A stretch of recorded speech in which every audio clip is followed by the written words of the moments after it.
The moment that destroyed my world came exactly 30 seconds after I sat down for breakfast. My son Clifford was smiling at me, signing, "I love you," with gentle hands. But his words hit me like a knife to the chest. "God, just hurry up and die," he muttered to his wife. "Once she's gone, we can sell this dump and finally be free." He thought I was still deaf. He didn't know I could hear every single lie. Quick question, where are you watching from? Drop your city in the comments and subscribe. Ready for an amazing story? Let's begin. My world went quiet 5 years ago. It wasn't a gradual fade, like a radio losing signal as you drive out of the city. It was sudden. One minute I was driving to the grocery store on a Tuesday, and the next, a pickup truck ran a red light. I woke up in the hospital with a broken arm, a few cracked ribs, and a silence so heavy it felt like I was underwater. The doctors called it severe nerve damage. I called it a prison. For 5 years, I lived in that prison. I am Joan Todd. I've lived in this house in Denver for 40 years. I raised my son, Clifford, right here in these rooms. But since the accident, I became a guest in my own life. I learned to read lips, but people are impatient. They turn away while speaking, or they mumble. Eventually, you stop asking them to repeat themselves. You just nod and smile and pretend you understand. You become furniture, a lamp in the corner that everyone walks past. My son Clifford and his wife Kay moved in 2 years ago to help me. I was grateful. I really was. It's terrifying to be deaf and alone in a big house. I thought they were my angels. I thought they sacrificed their freedom to take care of a broken old woman. I loved them for it. I trusted them with everything, my schedule, my meals, my doctors. But today was different.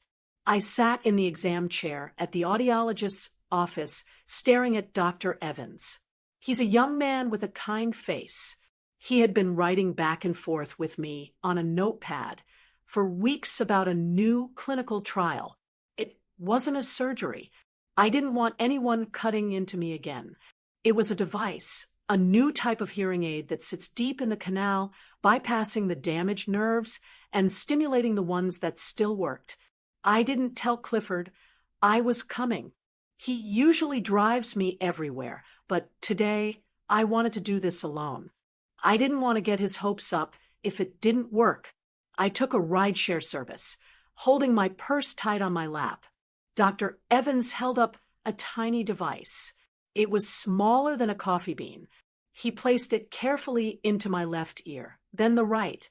He turned back to his computer and typed something. He held up a finger, signaling me to wait. Then he tapped a key. First, it was just static. Then a low hum. It was the sound of the air conditioner vent above my head. I gasped. It was the most beautiful noise I had ever heard. "Joan," Dr. Evans said. I didn't read his lips. I was looking at his tie. I heard him. His voice was deep and clear. "Joan, can you hear me?" Tears pricked my eyes instantly. "Yes," I whispered.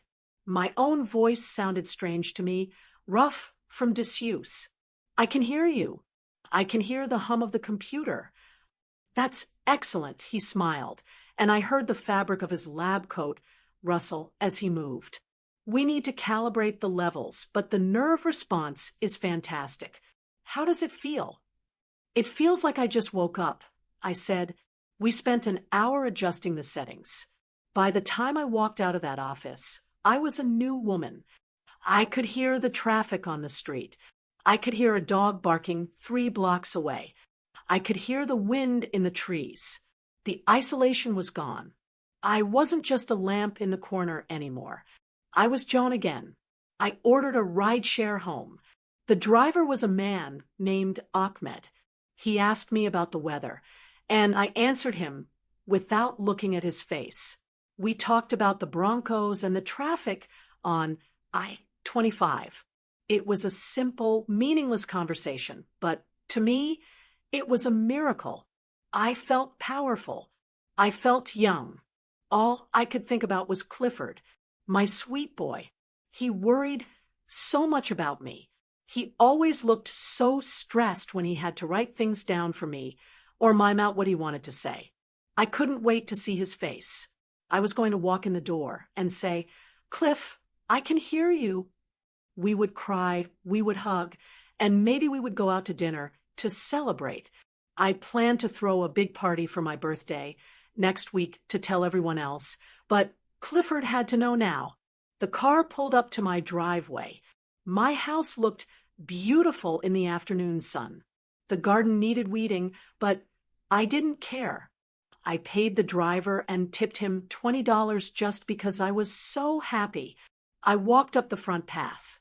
I had my house key in my hand.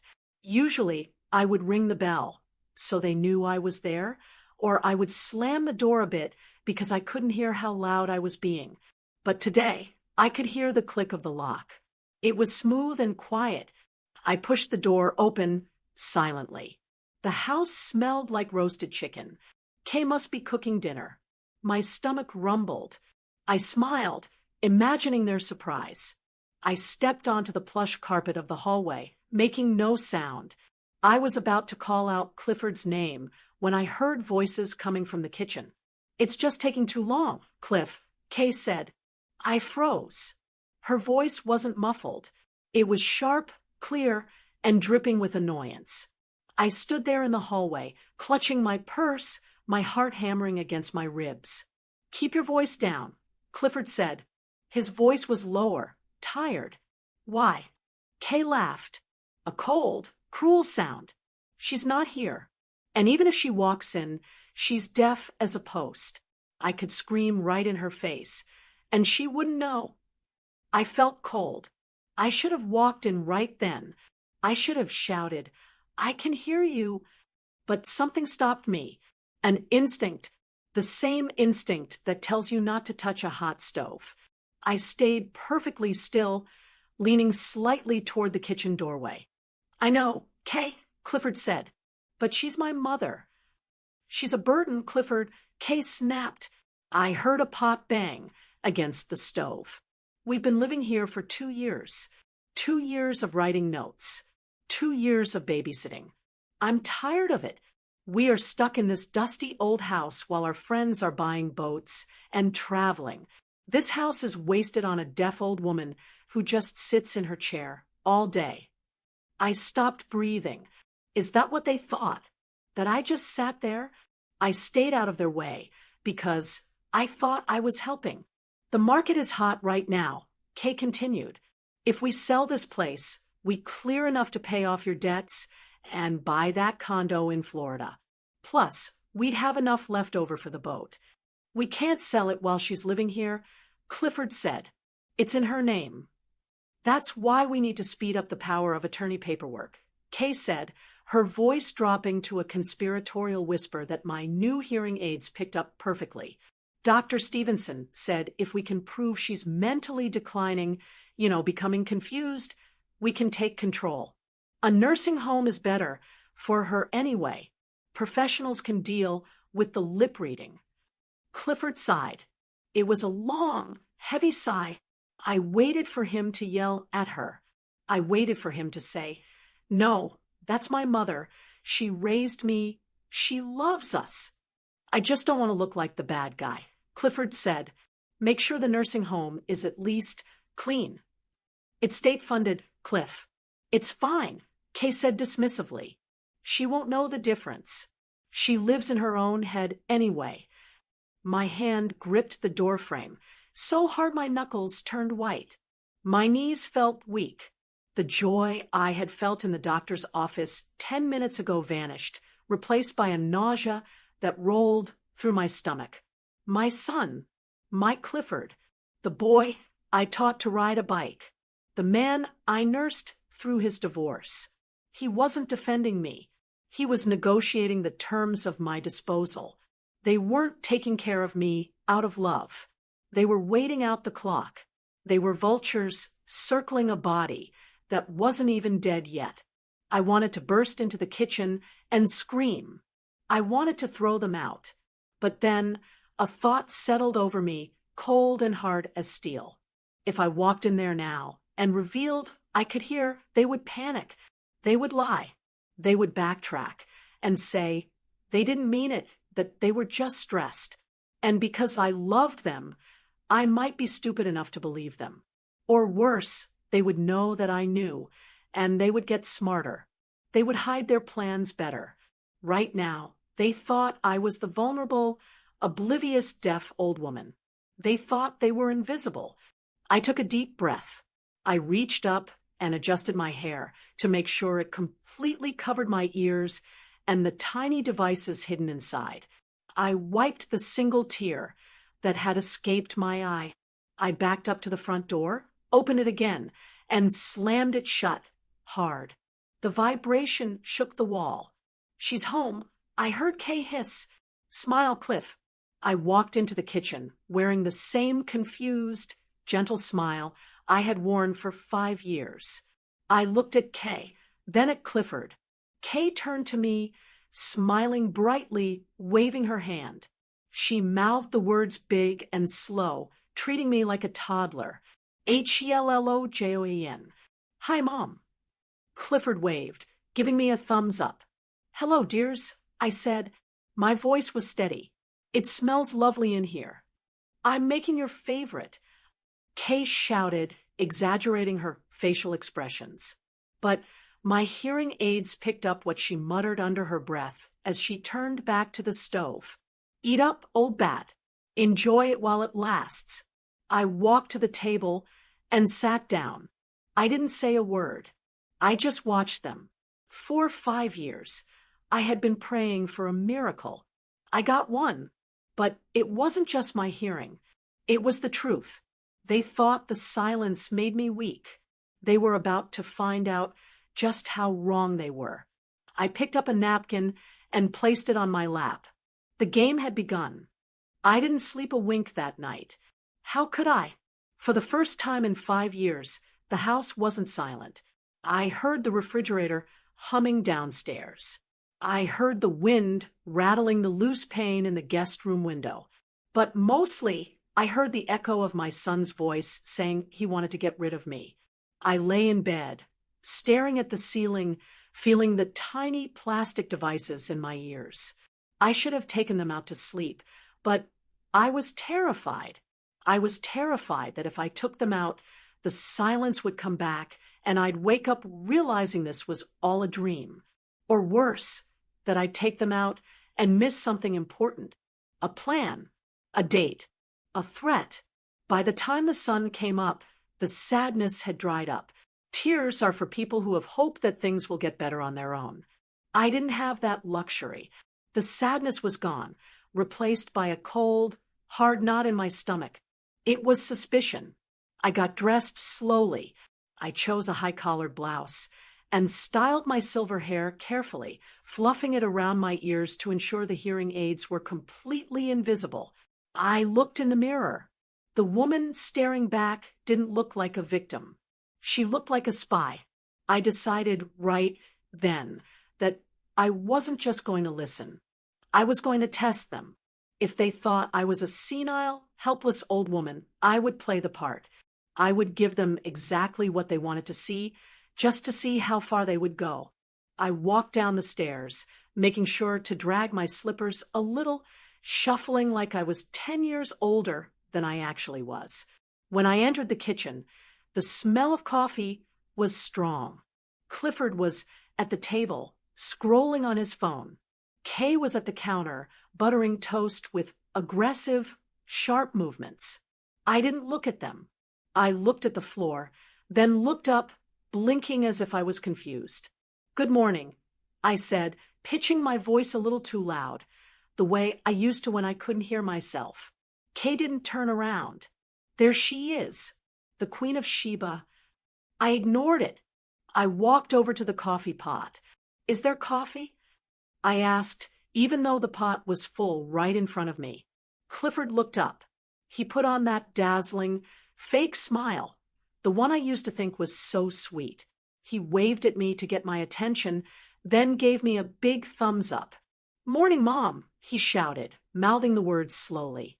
"Coffee-yes." Then, in his normal voice, he muttered, "Jesus, she's checking out early. Can't even see the pot," right in front of her face. My hand shook as I poured the cup. I wasn't checking out. I was sharper than I had been in a decade. I sat down opposite him. I needed to push him. I needed to know if yesterday was just a bad mood, or if this was truly their plan. I took a sip of the hot coffee and looked Clifford right in the eyes. I let my face crumble a little, looking vulnerable. "Clifford," I said softly, "I've been thinking. I know I'm a lot of work." The room went quiet. Clifford froze. For a second, I thought he might actually show some compassion. "Are you happy living here with me?" I asked. "I worry that I'm a burden." Clifford reached across the table and took my hand. His palm was warm. It felt like the hand of the little boy I used to walk to school. He looked at me with what looked like pure love. He squeezed my hand. He leaned in and enunciated every syllable clearly, making sure I could read his lips perfectly. "Mom, we love living here. You are not a burden. We are family. We take care of each other." It was a perfect performance. If I were deaf, I would have wept with gratitude. But I wasn't deaf. As he held my hand, he turned his head slightly toward Kay, who was now leaning against the counter, watching us with a smirk. "God, she's so needy today," Clifford said, his voice dripping with irritation. "She must sense something is up. It's creepy." Kay snorted. "She doesn't sense anything, Cliff. She's just bored. Did you call the broker?" Clifford didn't let go of my hand. He kept rubbing his thumb over my knuckles soothingly while he answered his wife. "Yeah, I left a voicemail. He said he can come by next Tuesday to do the valuation. We need to get her out of the house for a few hours." "Tuesday?" Kay asked. "That's her birthday. We're having that stupid party." "I know," Clifford said, looking back at me and smiling warmly. "We can do it in the morning before people arrive. I'll drop her at the mall or something. Tell her I'm buying her a present. Make sure the broker knows it's a distress sale," Kay said, taking a bite of her toast. "We need the cash fast. Tell him we're motivated." "I'll tell him," Clifford said. Then he looked at me again, squeezed my hand one last time, and let go. He signed, "I LOVEYOU. Love you too, Mom," he said aloud. Then, under his breath, "Just hurry up and die, please." I felt the blood drain from my face. My heart stopped, then started again with a violent thud. Just hurry up and die. He didn't just want the money. He hated me. He actually hated me for being alive. All those years I spent paying for his college, helping him with his first mortgage, comforting him when his first wife left him. None of it mattered. To him, I wasn't a person. I was an obstacle, a stubborn stump in the yard that wouldn't rot fast enough. I looked down at my eggs. I felt sick. I wanted to flip the table. I wanted to scream that I heard every vile word. But I forced myself to pick up my fork. My hand was steady now. The shaking had stopped. The sadness was gone completely. "That's good," I said, answering his fake sign language. "I'm glad you're happy here, Cliffy. I'm glad you love the house." I took a bite of the eggs. They tasted like ash, but I swallowed them. "I love this house too," I added, looking at Kay. "I plan to be here for a very, very long time." Kay rolled her eyes and whispered, "Not if I have anything to do with it." I finished my breakfast in silence.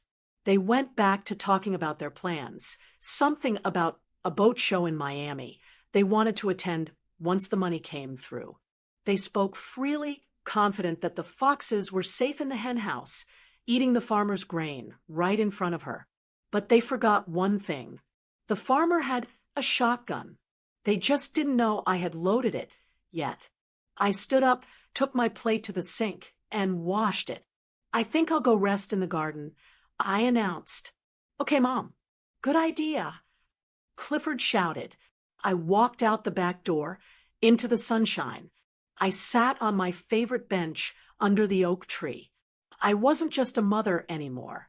I was a woman who had survived a car crash, the death of a husband, and 5 years of silence. I could survive this. Clifford and Kay were sloppy. They were arrogant. And next Tuesday, on my birthday, they were going to learn that you should never, ever assume the old woman in the corner isn't paying attention. I pulled my phone out of my pocket. I had a phone call to make, but not to a broker. I needed to find the number for Mr. Henderson, my estate attorney. The test was over. The war had begun. I waited until I heard the heavy thud of the front door closing. Then came the chirp of the car alarm disarming, the rumble of Clifford's SUV starting up, and the crunch of tires on gravel as they pulled out of the driveway. I stood by the kitchen window, hidden behind the curtain, watching them drive away. They were heading to the mall, ostensibly to buy me a birthday gift. For the first time in years, the silence in the house didn't feel lonely. It felt like an opportunity. My heart was hammering against my ribs, faster than it should have been. I wasn't a spy. I was a retired librarian. I was a mother. I shouldn't be sneaking around my own home, investigating my own child. But the memory of Clifford's voice saying, "Just hurry up and die," was burned into my mind. It gave me a strange, cold energy. I didn't go to the garden. I went straight to the den. This room used to be my husband's study. It smelled of old paper and pipe tobacco when he was alive. Now Clifford had taken it over. It smelled of stale coffee and that sickly sweet body spray he wore. The desk was covered in clutter, unopened mail, fast food wrappers, and stacks of documents. I felt a pang of guilt as I stepped behind the desk. Was I being paranoid? Maybe I had misunderstood. Maybe the comment at breakfast was just a bad joke, a moment of frustration. I wanted to be wrong. God, I wanted to be wrong. I started sifting through the papers.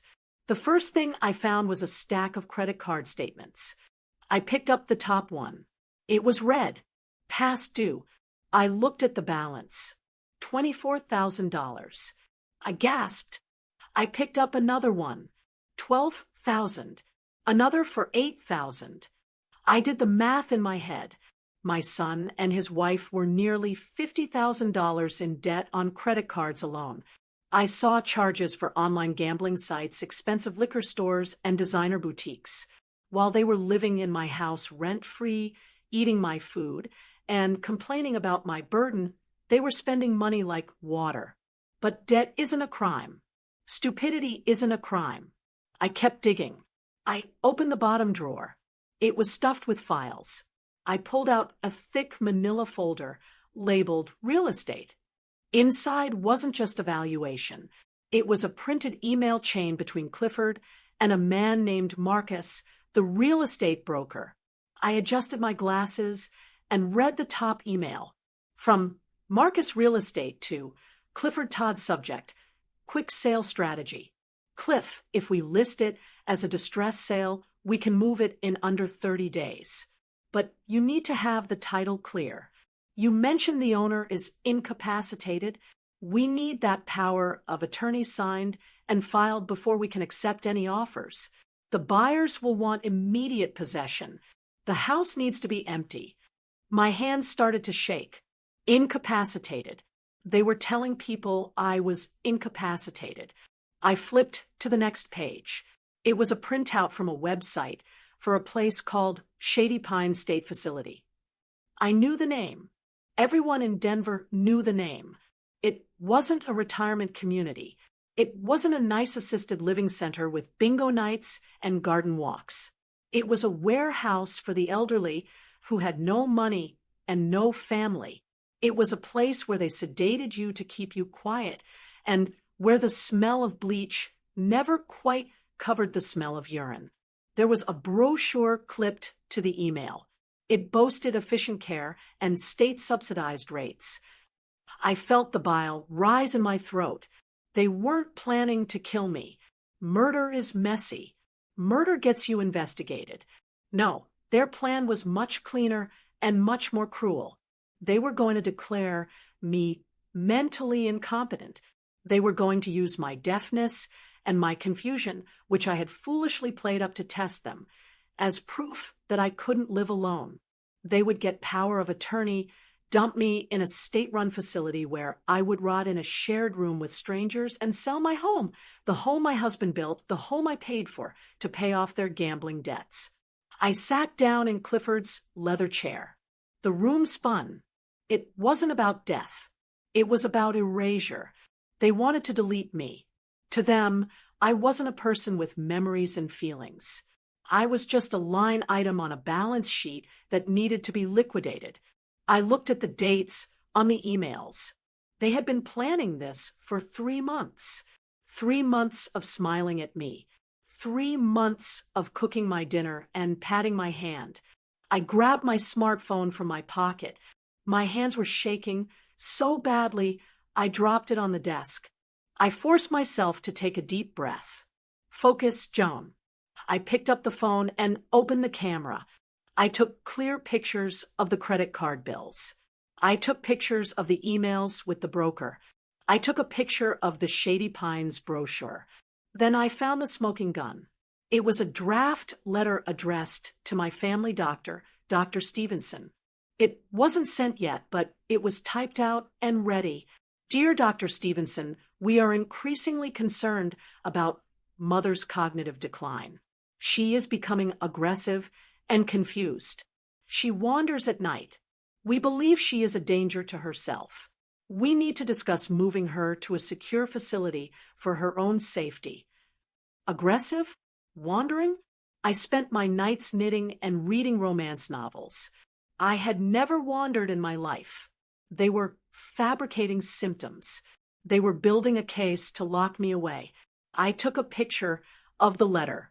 I carefully put everything back exactly where I found it.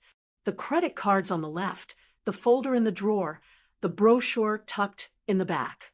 I wiped the desk where I had touched it, just in case. I stood up. My knees felt weak, but my spirit felt like iron. If they had just asked me for money, I might have given it to them. If they had told me they were in trouble, I would have helped. I would have refinanced the house. I would have done anything for my son. I waited until I heard the heavy thud of the front door closing. Then came the chirp of the car alarm disarming, the rumble of Clifford's SUV starting up, and the crunch of tires on gravel as they pulled out of the driveway. I stood by the kitchen window, hidden behind the curtain, watching them drive away. They were heading to the mall, ostensibly to buy me a birthday gift. For the first time in years, the silence in the house didn't feel lonely. It felt like an opportunity. My heart was hammering against my ribs, faster than it should have been. I wasn't a spy. I was a retired librarian. I was a mother. I shouldn't be sneaking around my own home, investigating my own child. But the memory of Clifford's voice saying, "Just hurry up and die," was burned into my mind. It gave me a strange, cold energy. I didn't go to the garden. I went straight to the den. This room used to be my husband's study. It smelled of old paper and pipe tobacco when he was alive. Now Clifford had taken it over. It smelled of stale coffee and that sickly sweet body spray he wore. The desk was covered in clutter, unopened mail, fast food wrappers, and stacks of documents. I felt a pang of guilt as I stepped behind the desk. Was I being paranoid? Maybe I had misunderstood. Maybe the comment at breakfast was just a bad joke, a moment of frustration. I wanted to be wrong. God, I wanted to be wrong. I started sifting through the papers. The first thing I found was a stack of credit card statements. I picked up the top one. It was red, past due. I looked at the balance. $24,000. I gasped. I picked up another one. 12,000. Another for 8,000. I did the math in my head. My son and his wife were nearly $50,000 in debt on credit cards alone. I saw charges for online gambling sites, expensive liquor stores, and designer boutiques. While they were living in my house rent-free, eating my food, and complaining about my burden, they were spending money like water. But debt isn't a crime. Stupidity isn't a crime. I kept digging. I opened the bottom drawer. It was stuffed with files. I pulled out a thick manila folder labeled real estate. Inside wasn't just a valuation.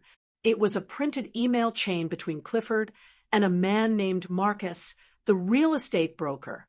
I adjusted my glasses and read the top email. From Marcus Real Estate to Clifford Todd subject, quick sale strategy. Cliff, if we list it as a distress sale, we can move it in under 30 days. But you need to have the title clear. You mentioned the owner is incapacitated. We need that power of attorney signed and filed before we can accept any offers. The buyers will want immediate possession. The house needs to be empty. My hands started to shake. Incapacitated. They were telling people I was incapacitated. I flipped to the next page. It was a printout from a website for a place called Shady Pines State Facility. I knew the name. Everyone in Denver knew the name.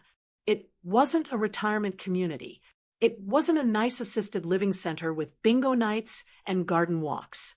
It was a warehouse for the elderly who had no money and no family. It was a place where they sedated you to keep you quiet and where the smell of bleach never quite covered the smell of urine. There was a brochure clipped to the email. It boasted efficient care and state-subsidized rates. I felt the bile rise in my throat. They weren't planning to kill me. Murder is messy. Murder gets you investigated. No, their plan was much cleaner and much more cruel. They were going to declare me mentally incompetent. They were going to use my deafness and my confusion, which I had foolishly played up to test them, as proof that I couldn't live alone. They would get power of attorney, dump me in a state-run facility where I would rot in a shared room with strangers and sell my home, the home my husband built, the home I paid for, to pay off their gambling debts. I sat down in Clifford's leather chair. The room spun. It wasn't about death. It was about erasure. They wanted to delete me. To them, I wasn't a person with memories and feelings. I was just a line item on a balance sheet that needed to be liquidated. I looked at the dates on the emails. They had been planning this for 3 months. 3 months of smiling at me. 3 months of cooking my dinner and patting my hand. I grabbed my smartphone from my pocket. My hands were shaking so badly I dropped it on the desk. I forced myself to take a deep breath. Focus, Joan. I picked up the phone and opened the camera. I took clear pictures of the credit card bills. I took pictures of the emails with the broker. I took a picture of the Shady Pines brochure. Then I found the smoking gun. It was a draft letter addressed to my family doctor, Dr. Stevenson. It wasn't sent yet, but it was typed out and ready. Dear Dr. Stevenson, we are increasingly concerned about Mother's cognitive decline. She is becoming aggressive and confused. She wanders at night. We believe she is a danger to herself. We need to discuss moving her to a secure facility for her own safety. Aggressive? Wandering? I spent my nights knitting and reading romance novels. I had never wandered in my life. They were fabricating symptoms. They were building a case to lock me away. I took a picture of the letter. I carefully put everything back exactly where I found it. The credit cards on the left, the folder in the drawer, the brochure tucked in the back. I wiped the desk where I had touched it, just in case. I stood up. My knees felt weak, but my spirit felt like iron. If they had just asked me for money, I might have given it to them. If they had told me they were in trouble, I would have helped. I would have refinanced the house. I would have done anything for my son. But they didn't ask. They stole. They plotted. They looked at me and saw a problem to be disposed of. I heard the rumble of the SUV returning. They were back early. I slipped out of the den and hurried to the living room. I sat in my armchair and picked up my knitting. My heart was racing so fast, I thought they would hear it from the driveway.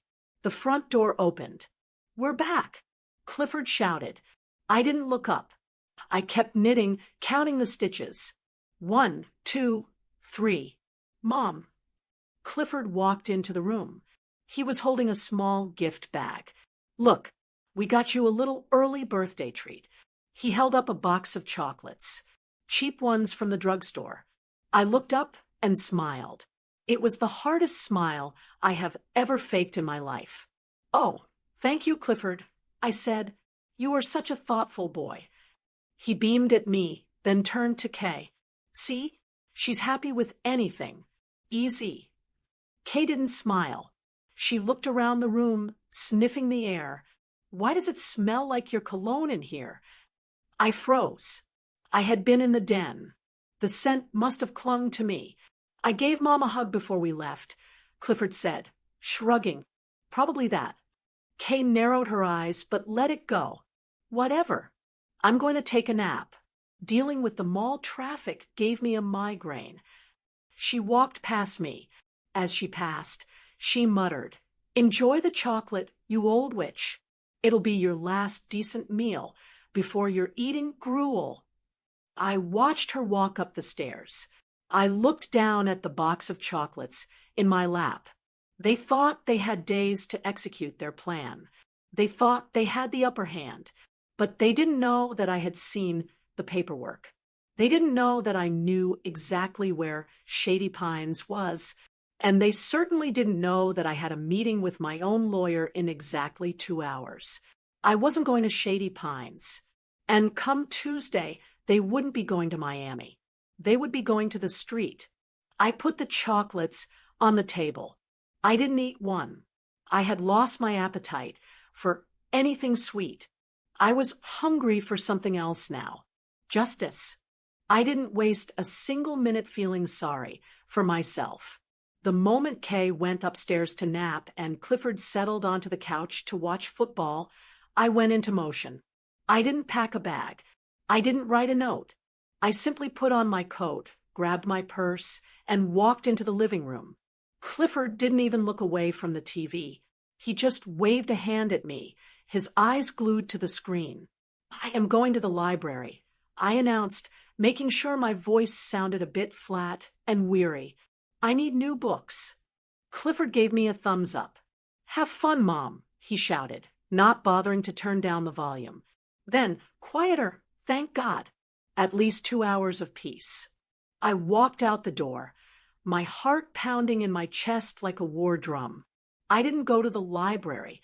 I walked 2 blocks down to the corner of Elm and Main, out of sight of the house, and called a taxi. My hands were steady now. The fear was gone, replaced by a cold, sharp clarity. I had a mission. When the yellow cab pulled up, I didn't struggle with the door. I slid in and gave the driver the address of a building downtown. It wasn't a doctor's office. It was the law firm of Henderson and Miller. Mr. Henderson, Bill, had been my husband's lawyer for 30 years. He was the one who helped us set up our wills when Clifford was just a baby. He was a good man, honest as the day is long, and he was the only person left in this city I felt I could trust. The ride felt like it took forever. Every red light felt like a trap. I kept checking my watch. Clifford would expect me back in 2 hours. If I was late, he might come looking, not because he cared, but because he'd worry I'd wandered off and ruined his incompetence narrative before he was ready to spin it. I marched into the law office and told the receptionist I had an emergency. She looked at my frantic eyes and didn't argue. 5 minutes later, I was sitting in Bill Henderson's office. Bill looked older than the last time I saw him. His hair was thinner, but his eyes were just as sharp. He stood up, smiling, and reached for a notepad to write a greeting, assuming I still couldn't hear. "Put the pen down, Bill," I said. My voice was strong. "I can hear you." Bill dropped the pen. It clattered onto his mahogany desk. "Joan, but how?" "New hearing aids," I said quickly. "It doesn't matter how. What matters is what I've heard since I got them." I sat down and laid it all out. I didn't sugarcoat it. I told him about the conversation in the kitchen. I told him about the distress sale emails. I took my phone out and showed him the pictures of the letter to Dr. Stevenson about my wandering and aggression. Bill's face went from shocked to furious. He put on his reading glasses and studied the photo of the letter on my phone screen. His jaw tightened. "This is fraud, Joan," he said, his voice low and dangerous. "Conspiracy to commit fraud and elder abuse. They are building a paper trail to have you declared incompetent so they can override your authority." "I know," I said. "They want to put me in Shady Pines." Over my dead body, Bill growled. He hit a button on his intercom. "Susan, get the file for Joan Todd. Now, and bring me the notary stamp." He looked at me. "We need to move fast. If they file for emergency guardianship before we act, it becomes a mess. We need to revoke Clifford's power of attorney immediately." For the next hour, we worked. It was a flurry of signing and initialing. First, we executed a revocation of power of attorney. I signed a document formally stripping Clifford of any right to make decisions for me, financial or medical. Second, we created a new power of attorney, naming Bill himself as my temporary agent until I could find a professional fiduciary. Third, we updated my living trust. The house was in the trust, which meant Clifford couldn't sell it without being the trustee. We amended the trust to explicitly state that Clifford was removed as a successor trustee effective immediately. "Now for the failsafe," Bill said. He pulled out a video camera. "I am going to interview you. We are going to record you reading today's newspaper, answering current events questions, and explaining exactly what you are doing and why. If they ever try to tell a judge you are senile, we play this tape. It proves you are sound, sharp, and fully aware." We did the recording. I looked straight into the lens and said, "My name is Joan Todd. I am of sound mind. I am removing my son from my will because he is conspiring to imprison me in a state facility to steal my assets." It felt good to say it out loud. It felt like cutting a heavy weight off my ankles. "What about the money?" I asked. "They have access to the checking account for groceries. Not anymore," Bill said. He logged into his computer. "We are opening a new account under the trust's name at a different bank. I'm transferring the bulk of your liquid savings right now. We'll leave just enough in the joint account so the checks don't bounce immediately and tip them off before Tuesday. But the nest egg, the retirement fund, it's gone. It's safe." I watched him type. Click. Enter. Done. I let out a breath I didn't know I was holding. The money was safe.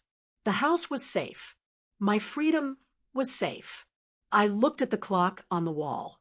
3:45 p.m. I had been gone an hour and a half. "I have to go," I said, standing up. "If I'm not back before they wake up from their nap, they'll get suspicious." "Joan, don't go back there," Bill said, looking worried. "Stay in a hotel. Stay here." "No," I said firmly. "My birthday party is on Tuesday. I need to expose them. If I leave now, they'll just spin a story to the neighbors that I ran away because I was crazy. They'll play the victim. I need everyone to see the truth. I need to look them in the eye when I do it." Bill hesitated, then nodded. "Be careful. You're living with sharks." "I know," I said, clutching my purse. "But I'm not the bait anymore." The ride home was excruciating. Traffic was heavy on the highway. I watched the minutes tick by on the taxi's dashboard clock. 4:05, 4:10, 4:15. Clifford usually woke up around 4:30 to start thinking about dinner. If he came downstairs and saw I wasn't there, he might call the police to report a missing vulnerable adult just to start his paper trail. Can you go any faster? I asked the driver. Trying, lady, he grunted. We pulled onto my street at 4:22. I paid him cash and practically jumped out of the car before it stopped rolling. I speed walked down the sidewalk, clutching the library books I had the foresight to check out 3 weeks ago and had hidden in my tote bag. I walked up the driveway. The house was quiet. The SUV was still parked in the same spot. I unlocked the front door as quietly as I could. My hands were trembling again, but not from fear this time, from adrenaline. I stepped inside. The TV was off. The living room was empty. I crept toward the kitchen. I heard a noise, the creak of floorboards upstairs. They were just waking up. I threw my coat on the hook and dumped the books on the coffee table. I sat down in my armchair, picked up one of the books, and opened it to a random page. I forced my breathing to slow down.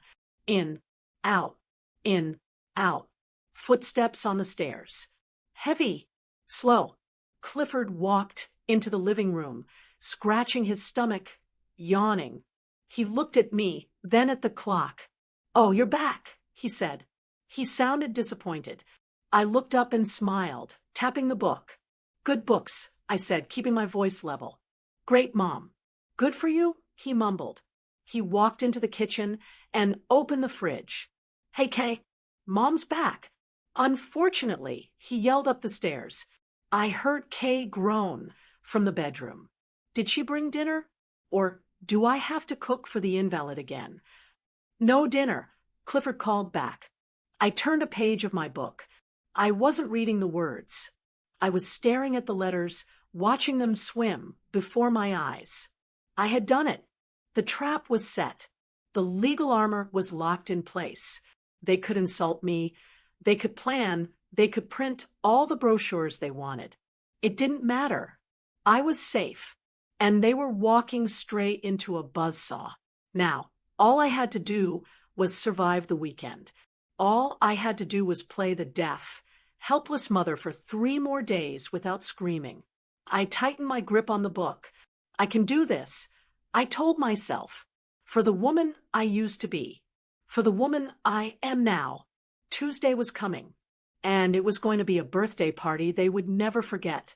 Tuesday morning arrived with a gray sky, but the house was buzzing with bright, frantic energy. It was my 70th birthday. It was also the day my son and his wife believed they were celebrating their impending freedom. I spent an extra hour in front of the vanity mirror. I put on my best navy blue dress, the one with the lace collar that Clifford's father bought me for our 40th anniversary. I applied my lipstick carefully. I checked my hearing aids. They were snug, invisible, and turned up to maximum volume. When I walked downstairs, the transformation of my home was complete. Balloons were tied to the banister. A banner that said 70 and fabulous hung crookedly over the fireplace. It looked festive, but to me, it looked like a stage set, a cheap backdrop for a bad play. Guests started arriving at noon. These were people I had known for decades. Martha from the gardening club, Reverend Miller from the church, my neighbor Sally, who always brought zucchini bread. They hugged me, shouted "Happy birthday" inches from my face, and patted my arm. I played my role perfectly. I nodded enthusiastically. I smiled until my cheeks hurt. I pretended to struggle to follow conversations, leaning in and asking, "What was that, dear?" just to keep the illusion alive.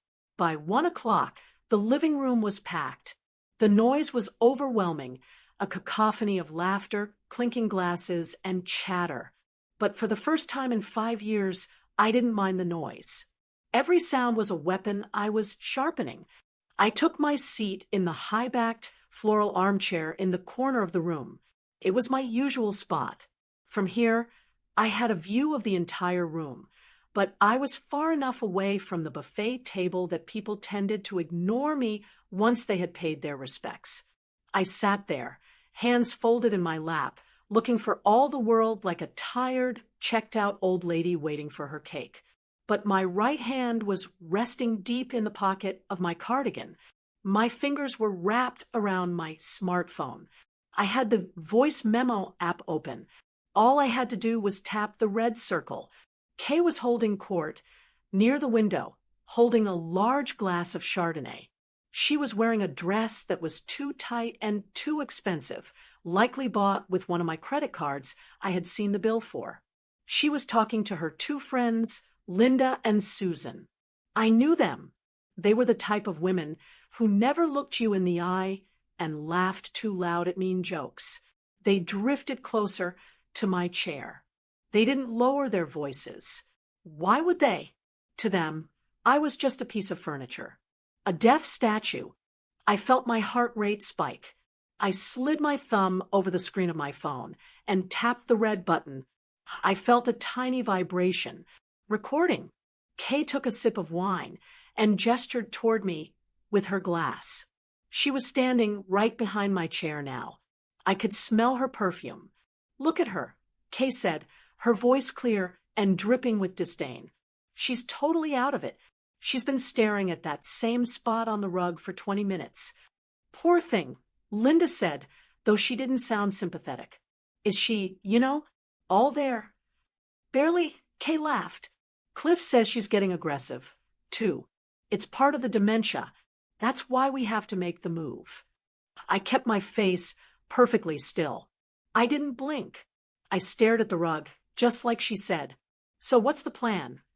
Susan asked, Are you guys listing the house? Monday morning, Kay said triumphantly. The broker is coming at 9 a.m. We're listing it as a distress sale to move it fast. We should have the cash in escrow by next month. That's fast, Linda said. And what about her? State facility, Kay said. Shady Pines. We got the paperwork ready. Once she's settled in there, we are free. Finally, we've already picked out the boat. A 30-footer. We're going to name it Freedom. They all laughed. A cruel, clinking sound of wine glasses touching. To the freedom. Susan toasted. To getting our lives back, Kay added. God, I can't wait to get out of this dusty museum of a house. I sat there, absorbing every word. My phone was capturing it all. The confession, the greed, the callousness. They weren't just discussing real estate. They were celebrating my disposal. They were toasting to my exile while drinking my wine in my living room. I wanted to stand up and slap the wine glass out of her hand. I wanted to scream, but I forced myself to remain frozen. The recording needed to be clear. I needed Clifford on tape, too. As if on cue, the front door opened and Clifford came bustling in from the porch. He was sweating, playing the part of the harried, devoted son. He clapped his hands for attention. Okay, everyone. Attention, please, he bellowed. The room quieted down. Clifford made a beeline for me. He crouched down next to my chair, putting his face right in front of mine. His breath smelled of beer. He grabbed my shoulders, a little too roughly. Happy birthday, M.O.M., he shouted, exaggerating the lip movements so much he looked like a cartoon fish.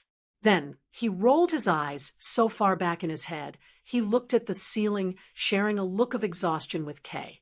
Did you hear that, Mom? He asked loudly, still gripping me. 70 years old. Wow.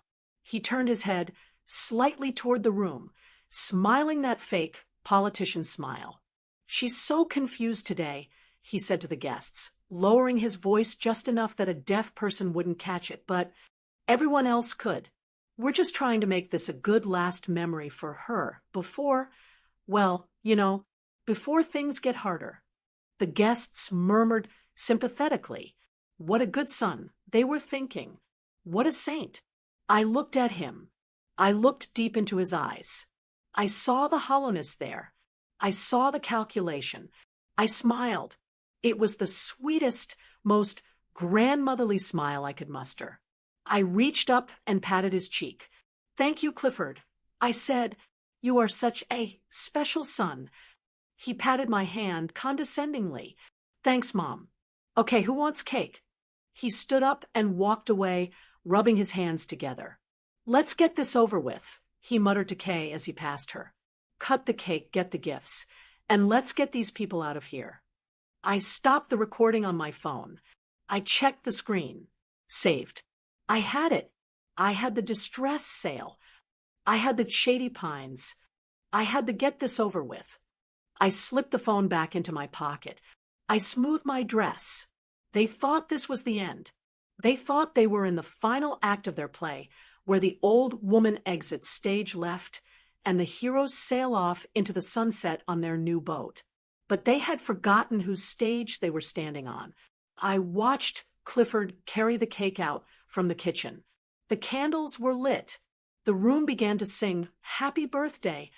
I took a deep breath. I wasn't Joan, the victim, anymore. I wasn't Joan the burden. I stood up. My legs were strong. My head was high. The singing continued, but I wasn't looking at the cake. I was looking at my lawyer, Bill Henderson, who had just walked through the front door at the back of the room. He nodded to me once. It was time. The bait had been taken. Now, I just had to reel them in. The singing faded into a smattering of applause. The candles on the cake flickered, 7 of them, one for each decade. The smoke drifted up, smelling of burnt wax and vanilla. I looked at the cake. It was from the grocery store, likely bought 5 minutes before the party started. I didn't blow out the candles. I didn't have enough breath in my lungs for games anymore. I just sat there, smiling that vacant, plastic smile I had perfected, waiting for the performance to end. "I'll get them, Mom," Clifford said, leaning in too close. He blew the candles out with a wet, heavy breath that sprayed tiny droplets of saliva onto the icing. "Yay." Kay clapped her hands, looking at her watch. She was bored. She wanted this over. But Clifford wasn't done. He loved an audience. He grabbed a spoon and tapped it against his wine glass. Clink, clink, clink. "Everyone, if I could just say a few words," Clifford announced. He stepped into the center of the room, puffing out his chest. He looked like a man running for office, not a son celebrating his mother. The room went quiet. My neighbors, my church friends, the people who had known me since I was a young bride, they all turned to look at him. "You all know how hard the last few years have been," Clifford began, his voice dropping to a somber, theatrical whisper. He put a hand on my shoulder, weighing it down. "Since Mom's accident, since the silence took her from us, it's been a challenge." He paused for effect. I saw Martha from the gardening club dab her eyes with a tissue. She bought it. They all bought it. Kay and I, well, we've had to put our lives on hold. Clifford continued, looking bravely at the ceiling. "We moved in here to be her ears, to be her protectors. It's a 24-hour job. It's exhausting. We don't get to travel. We don't get to have weekends off. But we do it because we love her, because she's family." He squeezed my shoulder hard. It hurt. "So, here's to you, Mom." He raised his glass. "To making your life as comfortable as possible for as long as you're with us." Here, the guests murmured. Kay raised her glass, smirking. "To Mom." It was perfect. The perfect lie. He had painted himself as the martyr and me as the burden. He had set the stage so that when they moved me to Shady Pines next week, everyone would say, "Oh, poor Clifford. He tried so hard, but she just needed too much care." I felt a cold calm settle over me. It was the same calm I felt before I walked down the aisle 50 years ago. The certainty that life was about to change forever. I reached up and took Clifford's hand off my shoulder. I didn't brush it away gently. I gripped his wrist and removed it firmly. Clifford looked down, confused. I stood up. I didn't struggle to rise. I didn't use the armrests for leverage. I stood up straight, my spine rigid, my chin high. I smoothed the front of my navy dress. The room was still looking at Clifford, expecting him to cut the cake. But my movement caught there. I looked directly at Bill Henderson at the back of the room. He gave me a tiny, imperceptible nod. I turned to Clifford. I didn't look at his lips. I looked him dead in the eye. "Thank you, Clifford," I said. My voice didn't sound like the voice of a deaf woman. It wasn't loud or unmodulated. It was crisp. It was sharp. It was the voice of the woman who used to run the PDA and negotiate with contractors. Clifford froze. His glass tilted in his hand, wine sloshing dangerously close to the rim. "Mom." The room went deadly silent. You could hear the refrigerator humming in the kitchen.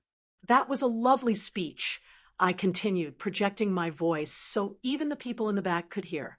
"It was almost as moving as the conversation you had with Kay this morning while you were drinking my wine." Clifford's face went pale. "Mom, what are you talking about? You're confused." "Am I?" I turned to Kay. She was holding her glass halfway to her mouth, her eyes wide with panic. "I don't think I'm confused, Kay," I said pleasantly. "I think I'm actually quite lucid. Lucid enough to know that Shady Pines is not a retirement resort. It's a state-run warehouse for the indigent." Kay dropped her glass. It hit the hardwood floor and shattered, splashing Chardonnay over her expensive shoes. "She's having an episode." Kay shrieked, turning to the guests. "She's having a dementia episode. Clifford, grab her. She doesn't know what she's saying." The guests looked uneasy. They started to whisper. "Is it true? Is Joan losing it?" Clifford reached for me. "Mom, sit down. You're making a scene. You're not well." I took a step back, out of his reach. "I am perfectly well, Clifford." I snapped. "And I can hear you. I have been able to hear you since Friday. I heard you tell your wife to hurry up and die. I heard you call me a useless old bat. And I heard you plotting to sell my house, this house, so you can buy a boat named Freedom. That's a lie." Clifford shouted, his face turning red. "She's paranoid. It's the brain damage from the accident. She's imagining things." He was loud. He was convincing. I saw doubt creeping into the faces of my friends. Reverend Miller looked concerned. "I thought you might say that," I said calmly. I reached into my pocket and pulled out my smartphone. "Technology is a wonderful thing, isn't it?" I asked. I walked over to the buffet table where the Bluetooth speaker sat.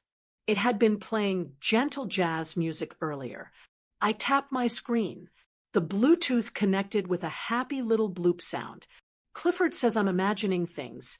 I addressed the room. "He says I'm senile. Let's see what you think." I pressed play. The sound was crystal clear. It filled the living room, booming off the walls. "Look at her," Kay's voice sneered from the speaker. "She's totally out of it. We're listing the house on Monday.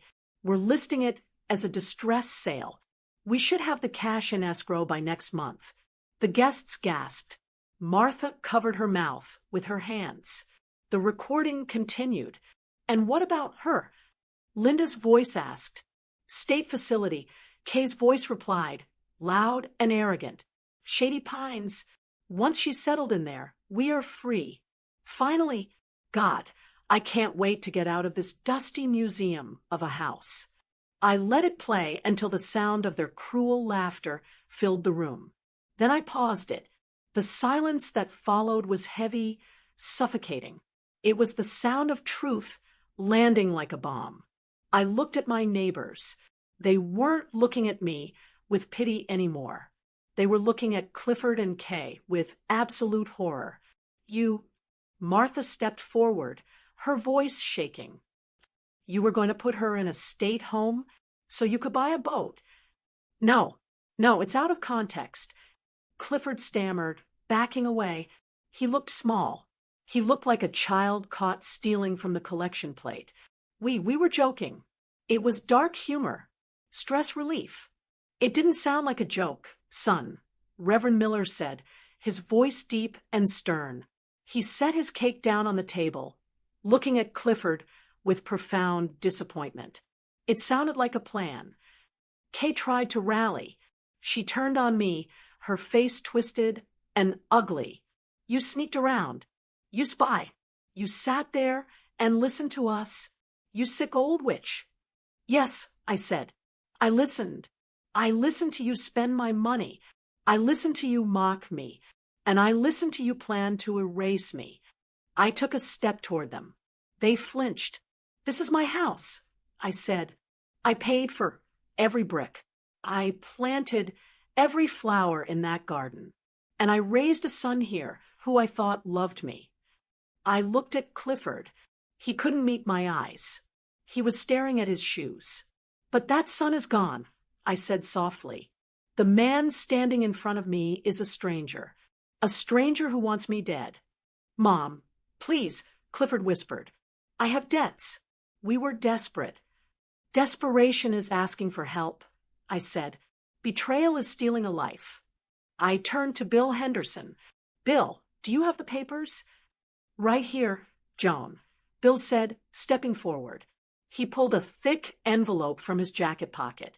I took the envelope and tossed it onto the coffee table.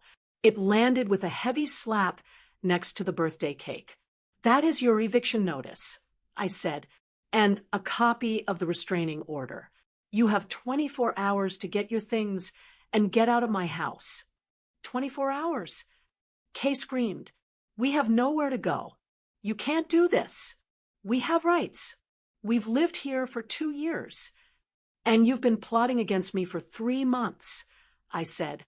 I think 24 hours is generous. If you're not gone by tomorrow at noon, the police will escort you out. Bill has already spoken to the sheriff. I looked around the room at my guests. They were stunned, but they were on my side. I could feel it. The wall of support that Clifford thought he could dismantle had just turned into a fortress around me. Now, I said, picking up a clean fork, I believe it's time for cake, but I don't think there's enough for everyone. Clifford, Kay, you should probably start packing. Clifford looked at the room, then at me. He opened his mouth to argue, but the look on Reverend Miller's face stopped him. He grabbed Kay's arm. She was sobbing now, angry, ugly tears. They turned and ran up the stairs. I watched them go. Then I turned back to my friends. My hands were shaking just a little, but I felt lighter than air. Does anyone want a corner piece? I asked. The room erupted in applause. Not polite applause. Real applause. Martha rushed forward and hugged me. I hugged her back. I could hear her whisper, "You're amazing, Joan."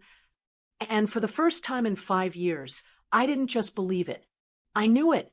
The last car door slammed shut outside. I watched through the front window as Reverend Miller's sedan pulled away. Martha had stayed until the very end, squeezing my hand and promising to bring over a casserole tomorrow. But I told her to go. I needed to do this alone. I turned the deadbolt on the front door. Click. The house was quiet again. But it wasn't the peaceful silence of solitude. It was the heavy, suffocating silence of a battlefield after the cannons stopped firing. The air smelled of stale wine and the burnt wick of the birthday candles. I turned around.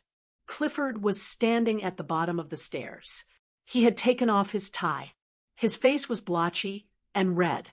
Kay was sitting on the stairs behind him, her face buried in her hands, her shoulders shaking. "Mom," Clifford said. His voice was cracked. He took a step toward me, his hands raised in a placating gesture. "Please, you have to listen." I walked past him into the living room and started picking up the paper plates. I listened for 3 days. "Clifford, I think I've heard enough." "You misunderstood," he insisted, following me. "You heard snippets. You heard Kay venting. You know how she gets when she's stressed. It was just talk. We would never actually put you in a place like that. I stopped and looked at him. I held up a dirty paper plate. I saw the brochure, Clifford. I saw the emails to the broker. I saw the draft letter to Dr. Stevenson claiming I was aggressive and wandering at night. Clifford stopped dead. His mouth opened, but no sound came out. You weren't just venting, I said, my voice steady. You were building a case. You were systematically documenting lies to strip me of my rights. That isn't stress. That is a conspiracy. It was for your own good. Kay shouted from the stairs. She looked up, her mascara running down her cheeks. You can't live here alone. You're 70. You're deaf. We were trying to help you. I am not deaf. I shouted back. The force of my own voice surprised me. And I am not helpless.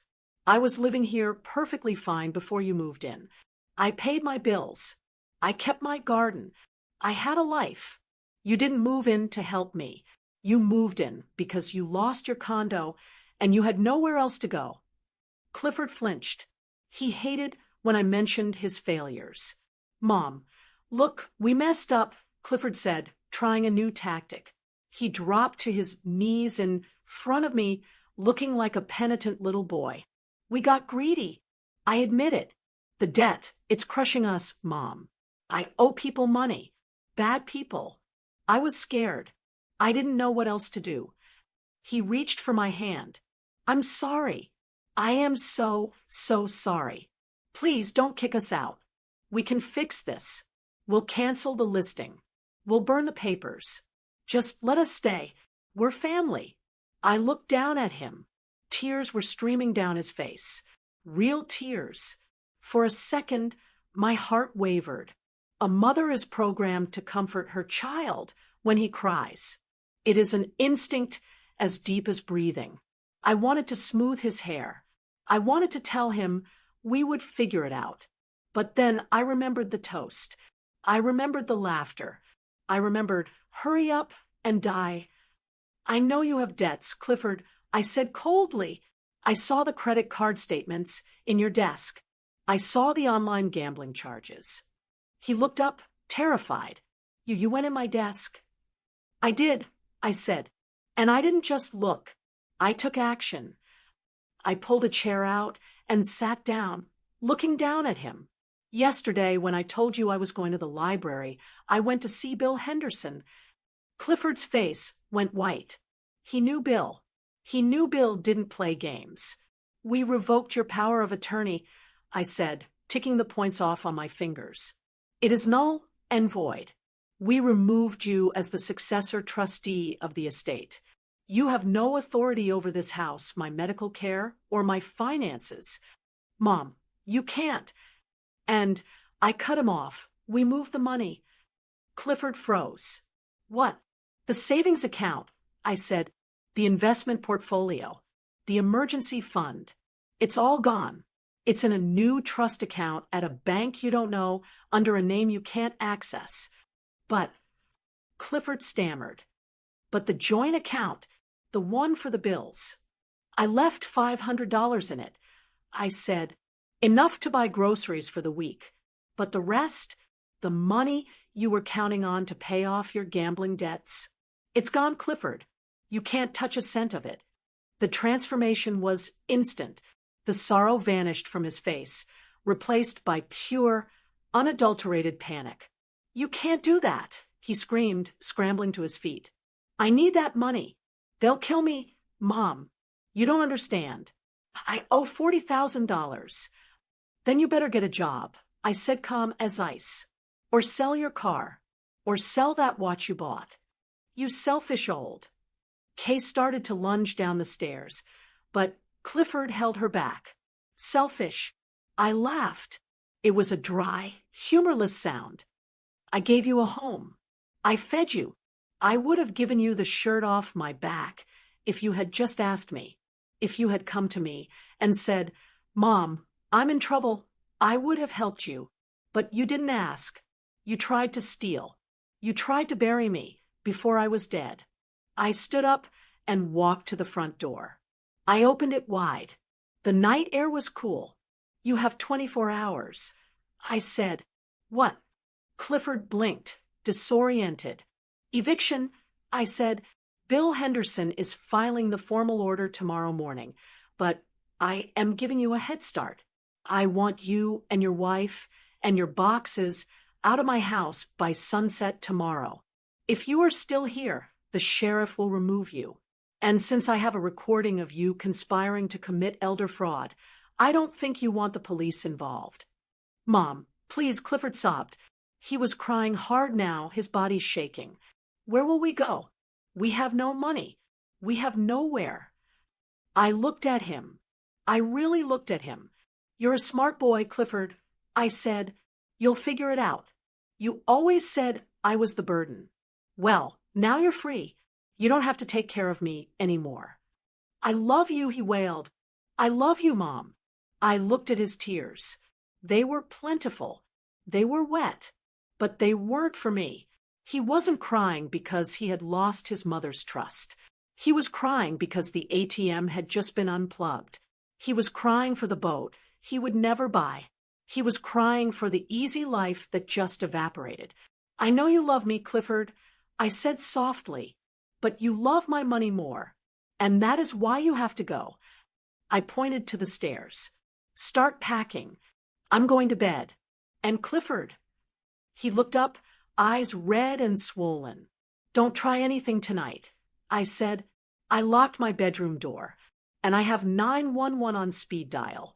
I can hear perfectly now. Remember, if I hear a single footstep outside my door, the police are coming. I didn't wait for an answer. I turned my back on them. I walked up the stairs, past Kay, who wouldn't look at me.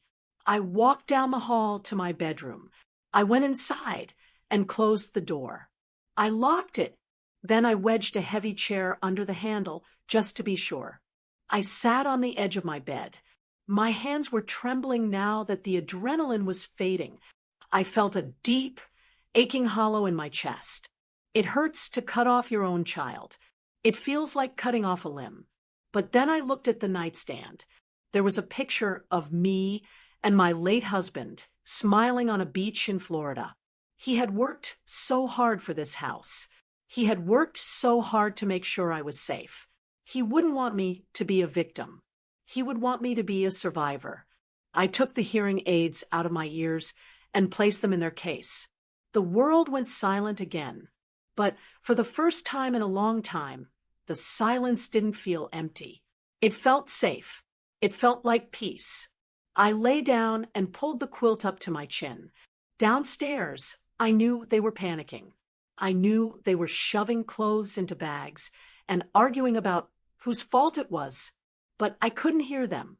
I closed my eyes. Tomorrow, the house would be empty. Tomorrow, my life would be my own again. It has been 3 months since the birthday eviction, as I like to call it. I am sitting on my back porch, drinking a cup of Earl Grey tea. It is a Tuesday morning, the same day of the week they had planned to sell my house. But there is no for sale sign in the yard. The only thing in the yard is my new golden retriever, Rusty, chasing a tennis ball through the hydrangeas. I can hear his paws thumping on the grass. I can hear the wind chimes singing in the breeze. I can hear the hum of the neighbor's lawnmower. It is noisy. It is chaotic. And I absolutely love it. The house feels different now. It isn't the silent tomb it was for 5 years, and it isn't the hostile war zone it became when Clifford and Kay moved in. It is a home again. I didn't stay alone. I took my own advice about not being isolated. I decided that this house was too big for just one woman and a dog, but instead of letting my family leech off me, I found a better solution. I have a tenant now. Her name is Sarah. She is a 24-year-old nursing student at the university. She rents the upstairs suite, the same rooms Clifford and Kay occupied. The difference is night and day. Sarah pays her rent on the 1st of the month, every month.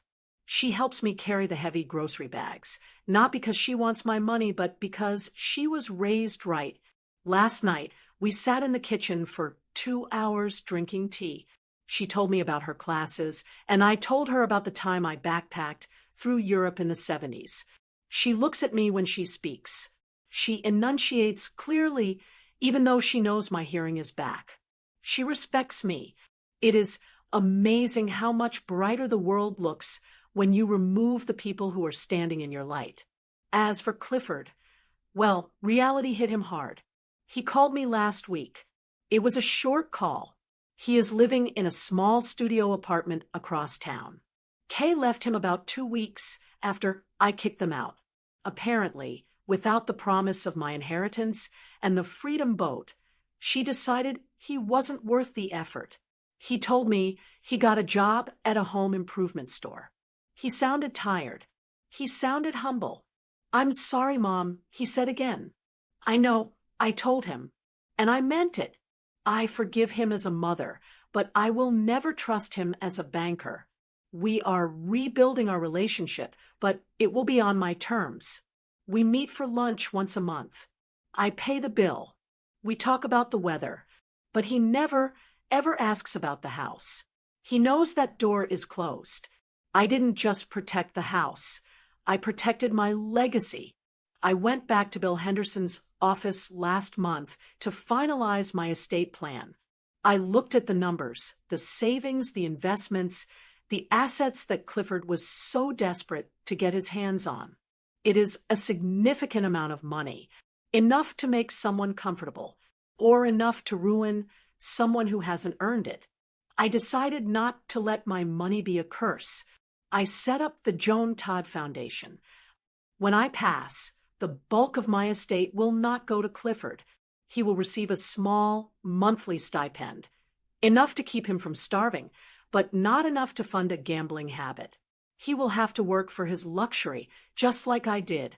The rest, it is going to a scholarship fund for deaf students who want to study music and arts.